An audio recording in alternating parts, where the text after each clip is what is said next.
Please don't fire Mommy. Broken bar. The softest voice in the room cut through the tense silence like a bell in the snow. Everyone froze out. The HR manager, the assistant, even the man in the navy suit whose name sat on the company's logo outside. Ethan Cole, CEO of Cole Industries. And standing in front of him, clutching a torn teddy bear and a candy cane, was a little girl no older than 6. That single sentence would change everything. For her mother, for Ethan, and for a Christmas he thought he'd long forgotten how to feel. Hook joint. What could possibly make a hardened CEO, a man who built an empire from nothing, freeze at a child's whisper? Stay with me till the end, because this Christmas story isn't just about Merklessa Broken Bar. It's about second chances, love, and the one promise that healed 3 broken hearts. Story. Snow blanketed the city that December morning. Inside Cole Industries, the halls buzzed with tension. End-of-year reviews, layoffs, and deadlines. But for Clara Matthews, it was more than just another stressful workday. It was the day she feared most, the day she might lose the job that kept food on her table and a roof over her daughter's head. Claire had been working as an assistant in the finance department for 2 years. She was quiet, hardworking, and always the first to arrive and last to leave. But life hadn't been kind to her. Her husband had left after their daughter Lily was born, and raising her alone meant juggling bills, babysitters, and exhaustion. Still, she smiled through it all, for Lily. But now, the company was cutting costs, and whispers in the break room said layoffs were coming. Claire tried to stay hopeful, even as the emails about budget restructuring piled up in her inbox. That morning, she dropped Lily off at the small daycare across the street. But when she kissed her goodbye, Lily held her tighter than usual. "Mommy, you'll come get me soon, right?" "Of course, sweetheart. Mommy just has a busy day." Lily smiled, her gap-toothed grin shining like sunlight. "Then I'll make you a Christmas card." Claire didn't know those words would echo back to her before the day ended.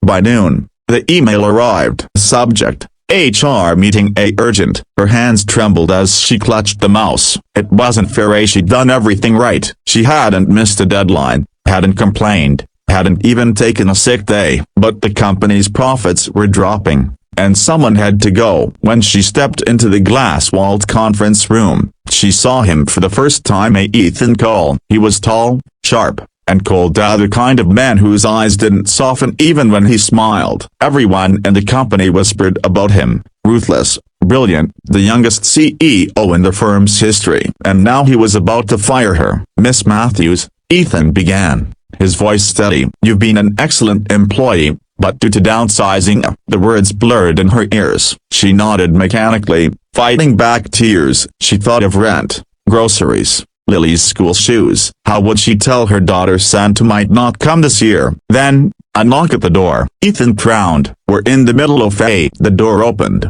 and there she was, Lily, her tiny pink coat dusted with snowflakes, her teddy bear hanging from one arm. "Mommy?" she said softly. "They said you weren't coming to get me, so I came." Claire's heart dropped. "Lily, sweetheart, you shouldn't." Before she could finish, Lily turned her big brown eyes toward Ethan. She looked so small in that cold, towering room. "Please don't fire Mommy Broken Bar," she whispered. "She's good. She helps people. She makes cookies for the old man next door. Please, mister." The room went silent. For a moment, Ethan just stared at her. Then something flickered behind his eyes. A memory, a voice. A little boy once begging a man not to fire his mother after Christmas. And that boy had been Ethan. That night, after everyone left, Ethan sat in his office, staring at the snow falling outside. The city lights shimmered below, but he felt only emptiness. His mother's face came to him, tired, kind, worn from double shifts. She'd lost her job one Christmas when he was 8. That night, he'd promised himself he'd never be powerless again. But somewhere along the way, he'd become the very thing he hated. He stood up and walked out into the quiet halls, the echo of Lily's voice following him. "Please don't fire Mommy." The next morning, Claire arrived early to clean out her desk. Before she could finish, a voice spoke behind her. "Miss Matthews." She turned. Ethan was standing there, holding 2 coffee cups and a small box wrapped in red paper. "I reviewed your file again, he said slowly. "You're one of our most valuable employees." "I made a mistake yesterday." Claire blinked, unsure what to say. "Your position is safe," he continued, "and a broken bar. I'd like to discuss a new project, something that might interest you." Her hands shook. "I don't know what to say." "Mr. Cole, say you'll have coffee with me," he said softly. "It's Christmas. Maybe we both could use a reason to smile."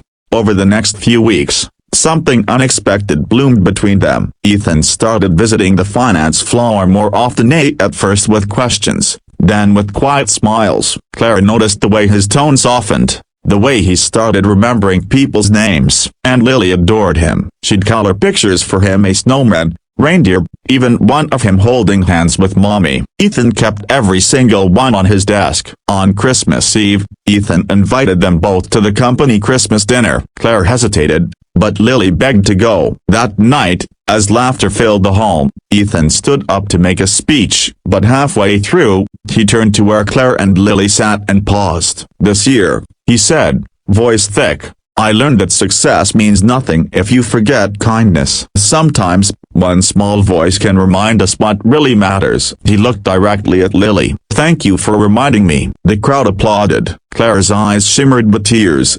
Later, as the snow fell outside the tall windows, Ethan handed Lily a small box. Inside was a little golden locket shaped like a snowflake. He knelt beside her. "This is for you, for saving Christmas Eve for both of us." Lily threw her arms around his neck. "You're like Santa." Ethan laughed, a sound he hadn't made in years. Then he looked at Claire, his voice soft. "Maybe next Christmas a broken bar we can all celebrate together." Clara smiled, her heart full. "I'd like that."